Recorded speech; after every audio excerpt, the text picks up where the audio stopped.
Apologies for that. Now, in our first story, President Akufo-Addo and Finance Minister Kenneth Ofori-Atta are addressing a debate with the Ghana Armed Forces on challenges facing the service. Now, presidential correspondent Elton Brobe will join us for an update, but the President and the Finance Minister have been responding to the men's gold issue. According to Kenneth Ofori-Atta, records show that 200 million cedis of depositors' funds are locked up with the defunct gold dealership firm. CEO Nana Appiah-Mensah's assets are in the process of liquidation to pay off depositors. The core for us as a nation in terms of discipline and management of our own resources. I think it's not only you, soldiers, but there were people at Ministry of Finance, people at Bank of Ghana, and I think it goes to the core of where we are through the banking consolidation that we have had. Because really for most people at the ministry and the Bank of Ghana, you know that if somebody is investing in gold, there's just no way they can give you 20%. So we need to examine ourselves as to the type of sentiment, whether it is overzealousness to get a return which is impossible, and therefore what element of greed we have that we are exercising this.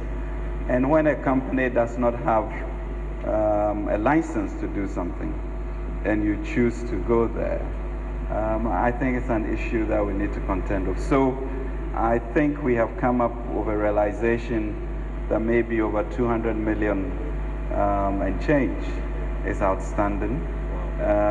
He has been apprehended in Dubai. I'm sure a committee will be put together to see how to liquidate and whatever it is that can be found can be given to those who gave money. But government is not going to be standing in, you know, for issues of this nature where we are very clear that it is not licensed and you know the risk that you have taken. So that's really the point. You know, we are spending about over 11 billion for the licensed banks, which is about maybe 2 million depositors, and that has put an excessive strain on the treasury.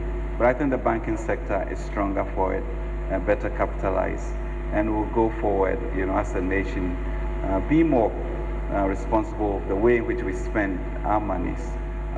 But we'll be there. I think in September, we are putting in a deposit insurance scheme so that any sort of deposit over 6,000 cedis will be covered. But then make sure that the companies that you put your money in are duly licensed.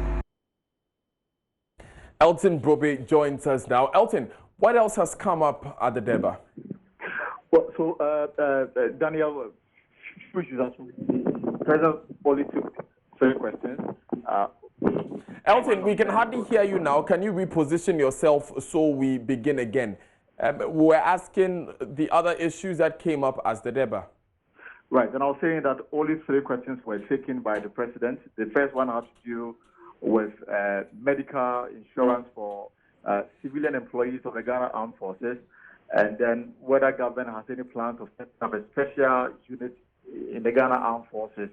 And then the men's gold issue also came up. But before the President will allow the military men to question him on matters of concern to them, he indicated that last year he put before Parliament a law on career progression and age limits to serve in the Ghana Armed Forces, and that law was duly passed by Parliament. And starting this year, they are moving the retirement age, the duration within which one can serve in the Ghana Armed Forces from 25 to 30 years.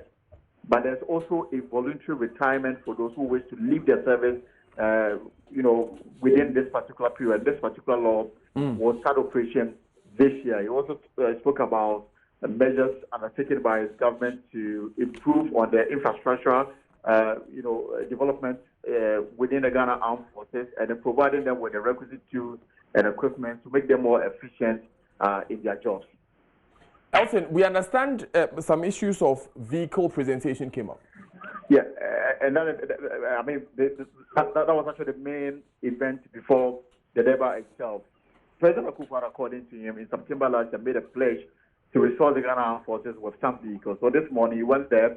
He presented in all 138 vehicles made up of high occupancy vehicles, pickup trucks, and some, mini, trucks to help the Ghana Armed Forces with their movements, and also commissioned an ICT center. He says that he's quite committed to ensuring that the Ghana Armed Forces have what it takes to be able to defend the borders of the country, because for him, development without peace cannot be successful.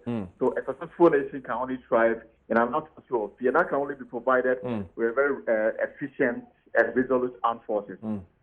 Thank you very much, Elton Brobe, for joining us. He's our presidential correspondent, and he gave us updates on that Deba that President Akufo-Addo and Ken Ofori-Atta were addressing. Now, relatives of 3 missing girls in Takoradi say they are disappointed at the president's loud silence about the disappearance of their daughters. It's been about 190 days since one of the 3 girls went missing. 21-year-old Priscilla Blessing Bentum, 18-year-old Ruth Love Kwesen, and Priscilla Mantibia Kranche have also been missing for 81 and 63 days, respectively. Police have told the family they are still investigating, while the suspect continues to give police misleading clues. The relatives say the president's silence on the matter, even at the presentation of the State of the Nation address Thursday, is distressing.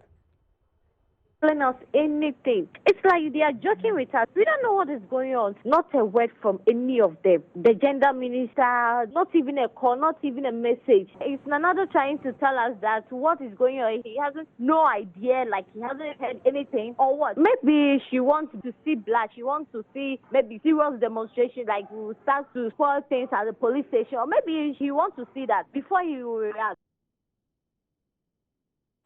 Now, more voices have joined the campaign to pile pressure on the police to fast-track processes to reunite the girls with their families. The Western Region Ladies Press Corps and the Concerned Mothers Associations are the latest groups.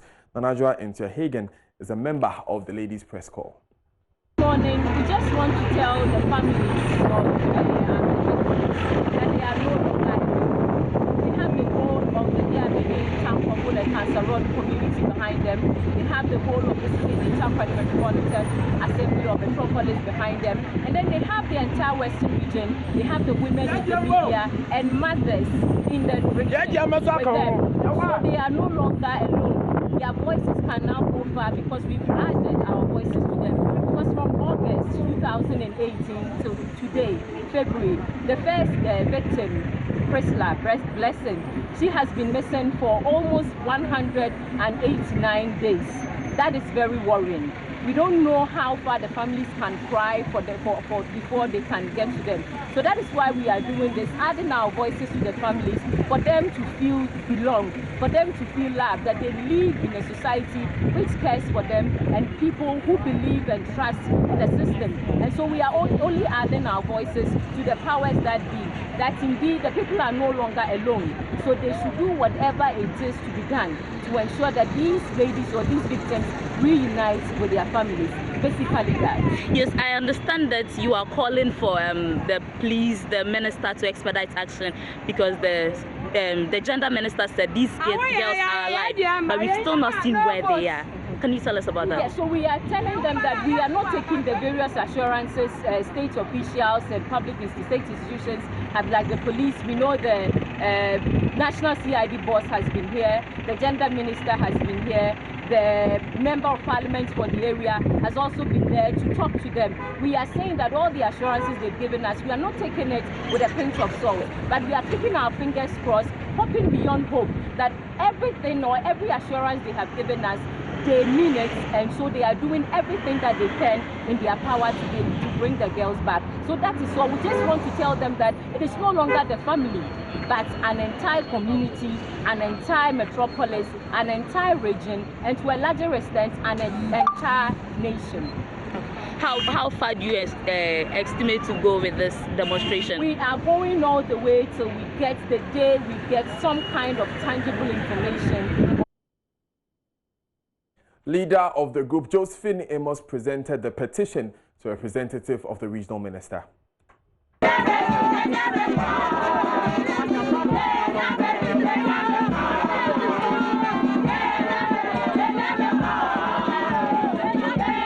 Police and the Ghana Police Service to marshal all available resources to locate and reunite the 3 kidnapped girls with their families. The 3 girls, namely Priscilla Blessing Bentu, 21, was kidnapped on the 17th of August 2018, while the other 2, Rutla Kofi, 18, and Priscilla Mantiba Franche, 15, were kidnapped on the 4th and 21st December respectively in the same year. As mothers and women, we are deeply concerned about the sufferings of the parents and their loved ones. We therefore appeal to your high office to intervene in this nerve-breaking matter. The police, we believe, have done and are still doing their best in unraveling the mystery surrounding the kidnappings, but we believe a well-structured and intensified plan will lead to the rescue of the kidnapped girls. The little flow of information to the family on the progress of investigation into the whereabouts of the girls has also taken a great toll on them and the larger community. The pain and trauma of these families are worsened by the general atmosphere of panic, fear, and uncertainty the kidnapping situation has created, and as mothers, we cannot sit idle and silent but to act rigorously. Several state officials, including the National CID, the Gender Minister, the Member of Parliament for Chicago Ketan constituency,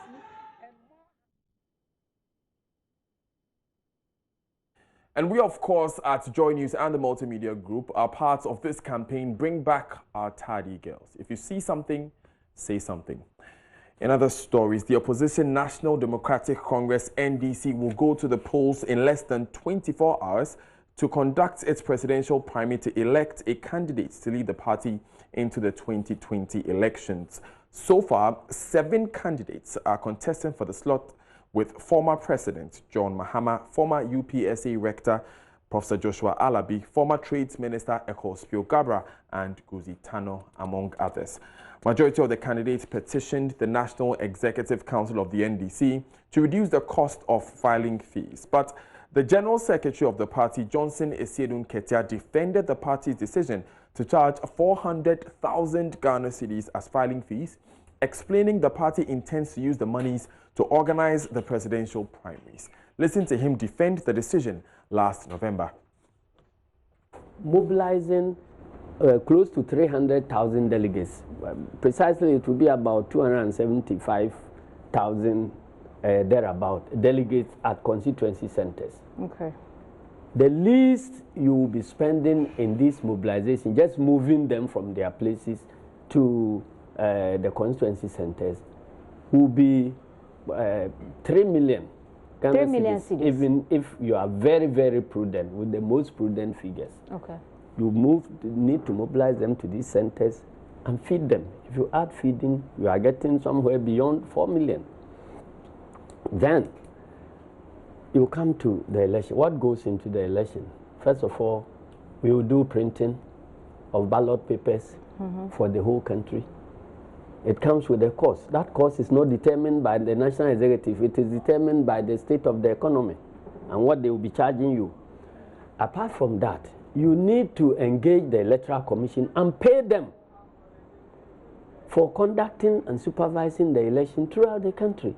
The laws of the country indicates that the elections, internal elections within political parties are by law to be conducted by the Electoral Commission. And yet, the state doesn't seem to find any funding for the Electoral Commission to undertake this activity pro bono. We always have to pay. It takes you in the range of close to 8 million or so cedis to organize that election. Okay, that's so plus transportation and food. Yeah, I'm just giving you estimated figures. Right. Yes. You take the dues that are paid, that is the first source of funding to the party. You look at how much is available, and then you look at what type of fundraising activities you'll be engaging in to be able to raise the money. So how much is available? So the fundraising that we have to engage in must be led by all of us. Is the NDC so broke? Now, that decision was later reviewed, but it seems the lack of funds is biting hard at the party. One of the flag bearer hopefuls, Professor Joshua Alabi, is accusing the party's leadership of creating an avenue for one candidate to have a better advantage of winning the polls. Professor Alabi tells Joy News the party has reneged on its pledge to provide food and a means of transportation as it stated as a reason for the high nomination and filing fees. Professor Alabi, who is contesting, says the playing field remains unequal hours to the polls. Oh, I'm feeling fine. I just came from the voter region, 3 a.m. today. You can get for my voice. And I believe I've done my part.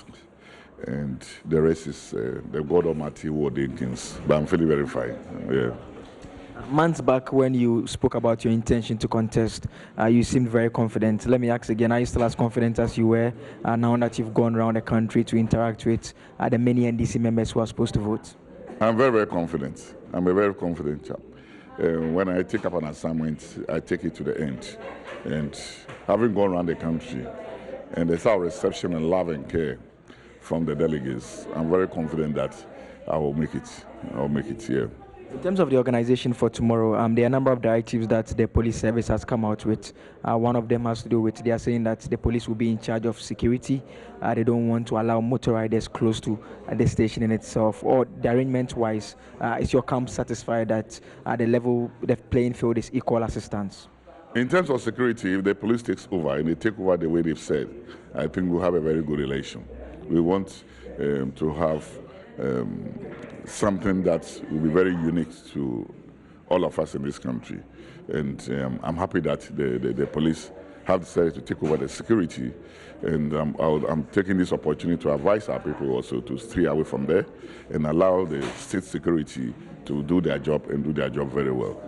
Yeah. There have been some news stories about some candidates who are sponsoring people in terms of providing for delegates to make it to the Congress grounds, and concerned that this may influence the turnout of the voters in the house. Tried the 320,000 cities, and we decided to debate that. They told us plain that it is meant for the logistics, which includes feeding and transport. In fact, we attended a meeting at the founder's house, all the aspirants. This is what they said. So for some of us, we're just going around campaigning, knowing very well that the other aspect of the whole thing will be taken up by the national executive. But just some few hours to the election, what we are hearing is that the national executive will not be transporting them, will not be feeding them, and that is one candidate who is going to do that. I think it's unfortunate. Now, another candidate in that election, Dr. Eko Spio-Gabra, says the lack of neutrality from some party executives is crippling his campaign.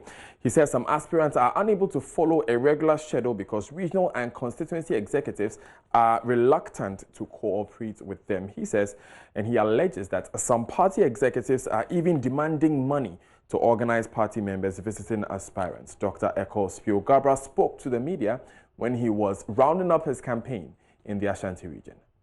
When you call them, you want to come to their constituency, they play all kinds of games to make it impossible for you to come to their constituency. There are some organizers who play these games. So there are many constituencies some of us have not been to because they put all kinds of impediments in our way. Either they say, you didn't call us in time, you didn't give us enough notice. When other constituencies next to them are able to organize meetings in less than 24 hours or 48 hours, some will say, oh, you have to give me 3 days notice. You must write a letter to me or send me 5,000 cedis. When other constituencies will accept 500 cities to organize a meeting for you, others will say, no, send me 1,000, send me 1,500. All kinds of things that make it difficult. But beyond that, you also heard yourself, not me telling you, some high-level officers of the party, chairman of the party, general secretary of the party, regional chairman, and others saying, we support this particular candidate. They're not supposed to say that. They are the referees in the football match. Victory is the thumbprint of the electorate. And the electorate, when they count 1, 2, 3, 4, the thumbprint is 5, and I'm number 5. So it's so very automatic. For most of them, those who listen to it, those who reason it, they can't vote for 2 fingers, they can't vote for 3 fingers. They can vote. Meanwhile, the Deputy Upper West Regional Police Commander, ACP Indekugri Abugri, has warned that he will deal firmly with any party militia who shows up as the election tomorrow. He spoke with our Upper West correspondent, Rafiq Salam. And there's nothing untoward going to happen for this election. Even general election, we will be able to hold it. Let alone this is one constituency, one center. So we are all prepared. All district commanders will be there to monitor to make sure that the election goes on peacefully without any hindrance. The issue of party militia or vigilantism has come to the fore. Today, tomorrow, are you going to entertain them if they come around?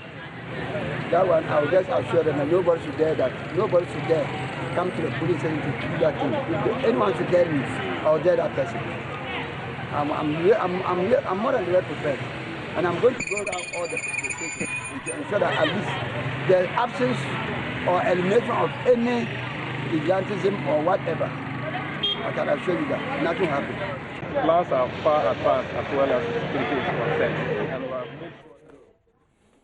Right, we stay with the issue of our campaign, Disband Party Militias Now. And the chairperson for the National Commission for Civic Education, Josephine Nkrumah, has called for more prosecution of acts of party militia group. Her calls follows an appeal by President Akufo-Addo on the 2 major political parties to find ways of ending the menace which is posing a threat to the country's security. She made the call during the presentation of, President Akufo-Addo, made the call during the presentation of the State of the Nation address yesterday. You have a deterrent sentencing regime. I believe people will begin to set up, and the police should act swiftly and decisively with anybody who engages in this act and ensure that people in Ghana hear about it, and that in itself is a deterrent for these. Once you take away the politics or the political figures behind the activities of these thugs, it is nothing more than a crime. And our Criminal Offences Act has enough laws that deal with this. So what we should see is more prosecution in terms of the acts of vigilantism. And when we see more prosecution, vigorous and deterrent enough, then I believe people will begin to set up. I do not think that we need further legislation to deal with this matter. Let's go back and deal with some issues having to do with the State of the Nation address. One of the announcements made was in a change of curriculum, I should say, by President Akufo-Addo on the floor of Parliament yesterday. Now, NAGRAS, the National Association of Graduate Teachers, is saying that they should have been more involved in the development of this new curriculum. They also raised some more questions about the plans that government has to restructure some subjects without what they say the key implementation of a resource injection.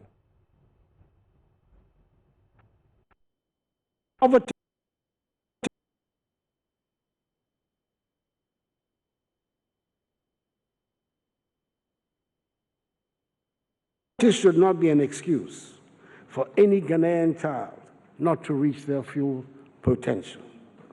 It therefore warms my heart that we are now able to say that education in the public sector is free from kindergarten to senior high school, and that this year legislation will be passed to redefine basic education to include senior high school. The national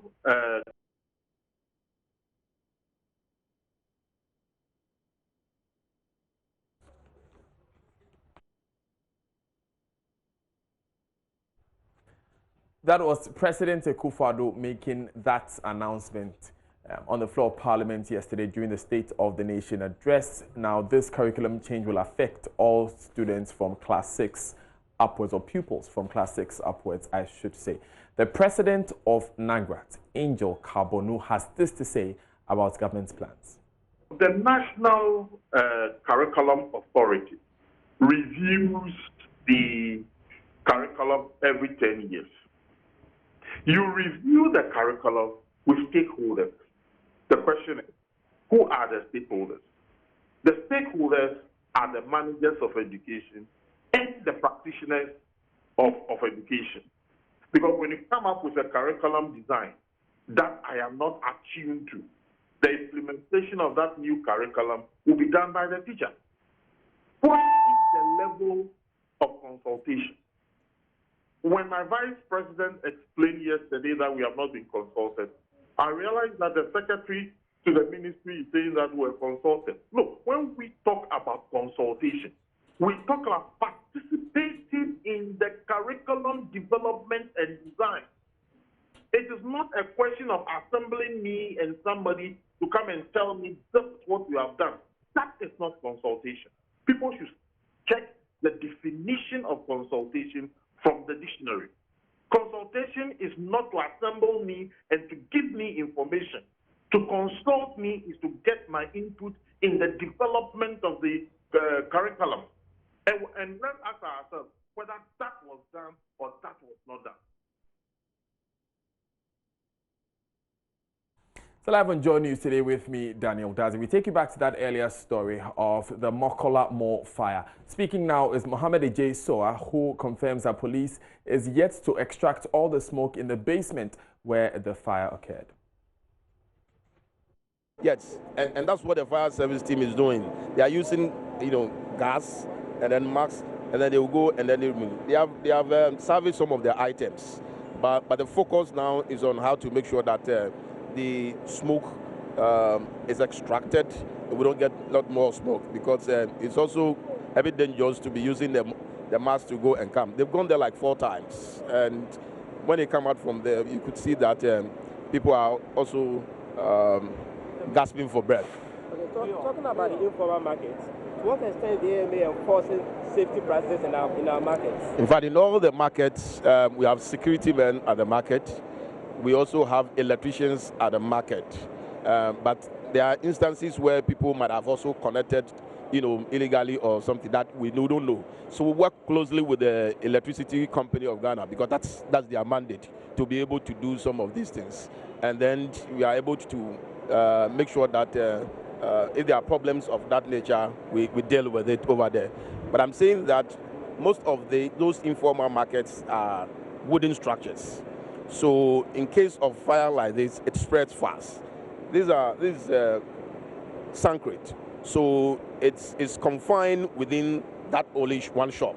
And the basement is where the issues are. It hasn't spread anywhere. One of the concerns raised by the fire officers was the accessibility to the basement. They were talking about the entry, which has one entry point and exit point, the same entry. I mean, the basement is supposed to be a warehouse. It's not a storeroom where the basement is supposed to be a warehouse.